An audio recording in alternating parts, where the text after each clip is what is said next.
Story 1. A homemade video of my father and his wife. They overwrote a VCR tape that was labeled as another movie. My sister and I started watching the movie on the label, and about 15 minutes in, it went to static. Then, oh my goodness, close your eyes. I was 15 and she was 9 at the time. Story 2. There was a YouTube video of a poached baby monkey tied to the roast corpse of its mother. It was traumatized, crying, and starving. As it was clutching to the corpse for warmth, it would periodically have to nibble at it. The poacher was mocking it and laughing. If I could ever find that man, I could never repeat his cruelty, but I would try very, very hard. Story 3. I was 16 and driving home down a rural highway in uninhabited southern Saskatchewan around 2 a.m. from a house party at a friend's farm. A woman appeared from the ditch covered in blood, hobbling like Gollum in The Lord of the Rings. I pulled the car over and opened the door to ask if she was okay. She screamed, "Help! My boyfriend is dead." I walked closer when I heard another car speeding towards us from the opposite direction.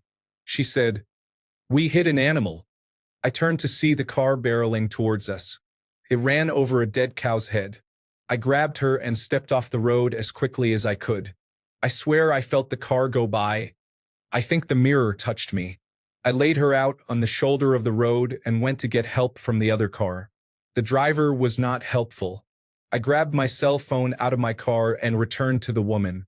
I called 911 and did my best to apply first aid. She just kept screaming, "My boyfriend is dead." I found her boyfriend. He certainly looked dead. She looked worse. He became conscious shortly before the ambulance arrived. They had hit a cow at high speed on a Harley-Davidson motorcycle. Seeing people with bones pushed out of their skin, road rash on their faces, and hearing their screams is something I wish I could unsee. Story 4.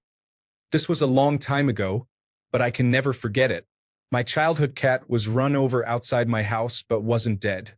Her back half was crushed flat, stuck on the road, while she was writhing and trying to crawl away. I must have been maybe 10 years old. Still, to this day, it is the most disturbing and horrific thing I have ever seen. There was something about the look in her eyes that I can't describe but can still picture to this day. I froze in horror until my dad came and dragged me away. I think it literally traumatized me for a long time. Story 5. I was using the restroom at work. We have 3 toilet stalls. I sat in the one closest to the bathroom entrance. I hadn't heard any noise and there was no one in the stall next to mine, so I thought I was the only person in the bathroom. But then I thought I heard someone make a faint sound, though I wasn't certain. I figured it's possible someone might be in the furthest handicap stall. Since I'm so curious, I had to confirm my suspicions, so I bent way down to look under the wall of the stalls to look for feet and saw the face of the other person doing the same thing. We locked eyes. Well, one eye. That's all we could manage to peek under since the bottom of the walls were fairly low. Mortifying for both of us. He left shortly after and we never talked about it. Story 6. I spent 20 years as a volunteer firefighter and emergency medical technician. I saw my first dead body, not at a funeral, at the age of 15. It was a double fatal car accident. I have seen suicides, murders, overdoses, decayed corpses, and burnt corpses. This has caused some pretty vivid dreams. Story 7. I grew up on a cattle station and saw a lot. One thing in particular caused long-term issues for me. Long story short, we were searching for some cattle that had gone missing in the bush. They'd been in there for a few months, so no one had checked on them. When we found them, one of the cows had collected thousands of parasitic ticks. They hadn't killed her or even caused any paralysis, but her entire front and face were covered in them, packed together. It was the worst thing I've ever seen in my life. The good news is that she did survive. Still can't get it out of my head, though. Story 8. I had the displeasure of seeing a man explode in a train collision. When the police were searching for his body parts, a homeless man had the victim's leg. The homeless man proceeded to eat the victim's leg. Yes, really. Story 9. I saw a lot of violence in prison.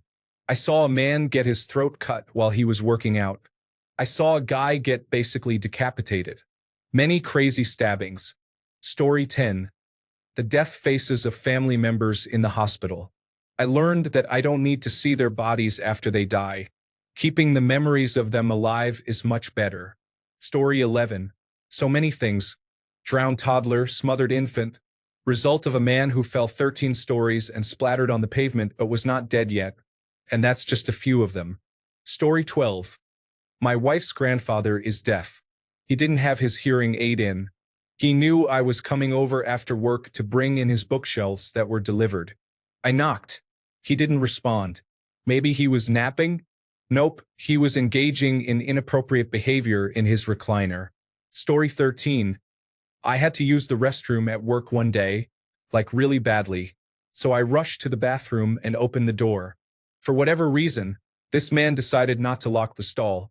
So I opened it and made eye contact with him as he took the largest bowel movement I've ever heard. Story 14. My granddad lived with us for a while. He didn't know I was home, and I walked downstairs to see him masturbating with a vacuum cleaner, completely naked in the living room with the Dyson. I just went back upstairs and didn't come down again until I heard my family get home. Story 15. Had to identify my 29-year-old sister's body because my dad couldn't bring himself to do it. He asked if I would do it for him, and obviously I did for my dad and my family, but it's been 4 years now, and that image will never leave my head. Would do it again if I had to, but if you could wish you could unsee something, that is it.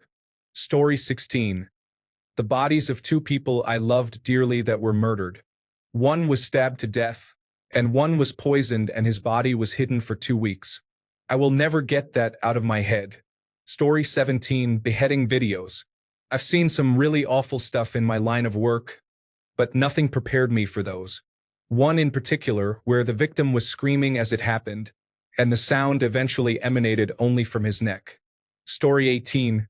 Video of a child being sexually assaulted and then decapitated, or the Ronnie McNutt video, both extremely tragic. The world is a messed up place, man. As far as in-person experiences, a fatal car accident. A man was hit by a truck on the highway, going probably 60 to 70 miles per hour. He committed suicide. He practically exploded, body parts went flying, and cars continued to drive and hit them. I had to stay back and wait for the police to give a statement. I will never forget the sound of his torso sliding down the highway and the crying of the driver who hit him. I've never seen that much blood before. The whole highway was covered, and I had to walk through it probably an inch or so deep, and it was everywhere. Messed me up for a while. Edit. I promise I was not purposefully watching child pornography. A friend showed it to me in the 3rd grade. I do not know how he got it or why he showed it to me. My mind had completely blocked it out until relatively recently during therapy. I am absolutely disgusted at the thought of it. If I could, I would erase it from my memory. Even thinking about it makes me sick and want to throw up. Please don't accuse me of watching child pornography. That is incredibly disrespectful. Story 19. My middle school went on out-of-town school trips. We went to Chicago for our 8th grade end-of-year trip. Walking downtown, there were tons of people around a bus. Some people were crying, some were screaming for God, and some were just stuck. When I pushed through everyone to see what they were looking at, it was a lady smashed under the wheel. Our teacher had a sit-down conversation with us afterward. I can never shake that image, and it's been over 10 years. Story 20. I saw a nurse crossing the street get clipped by a police car that ran a red light in Lower Manhattan. It sounded like a baseball bat breaking.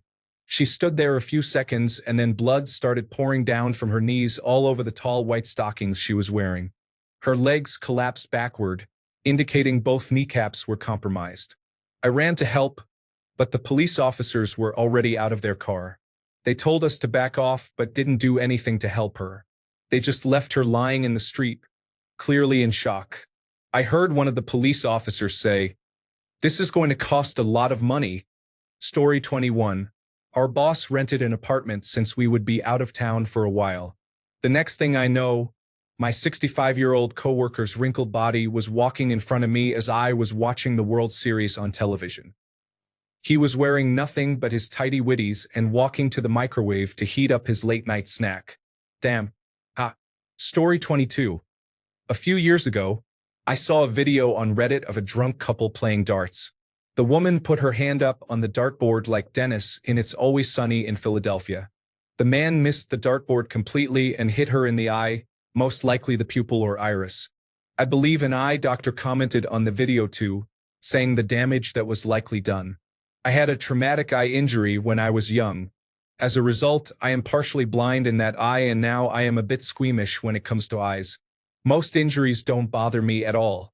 Some injuries I even find quite interesting with how the body can survive and recover, but an eye injury just makes me instantly nauseous. Every once in a while that video will come to mind too, for no reason. Every time I get nauseous, forget that video. Story 23. I saw a monkey eat its own sperm in Sri Lanka. It was horribly stringy. Also, Sri Lankans cook an okra dish that they serve with most meals, which looks incredibly similar. Story 24. I have a whole list of things I wish I could forget. Back in high school, I had a phase where I was fascinated by disturbing content. I used to be hooked on graphic images, and now those memories are seared into my brain. Here are a few. I mainly used to watch content related to the Mexican cartels, the Russians, and the Islamic State of Iraq and Syria. Also, don't search these up if you can't handle human depravity, blood, and death. Funky Town. 2. Dagestan, Mexico. 3. Ghost Rider. 4. Wagner Sledgehammer Execution. 5. Nick Berg Execution Video. These 5, and specifically the first 2, significantly affected my mental health for a week. Story 25. That video of the Turkish motorcyclist who rode at 200 miles per hour and came off. A photo of a woman cradling the remains of her daughter who had been crushed by a truck. When Reddit labels something not safe for life, respect it. Story 26. The movie Don't Mess with Cats. That absolutely messed with my head for weeks, and it took even longer to stop images from popping up at the worst times. Walking up on a failed attempt at euthanasia on a beloved horse.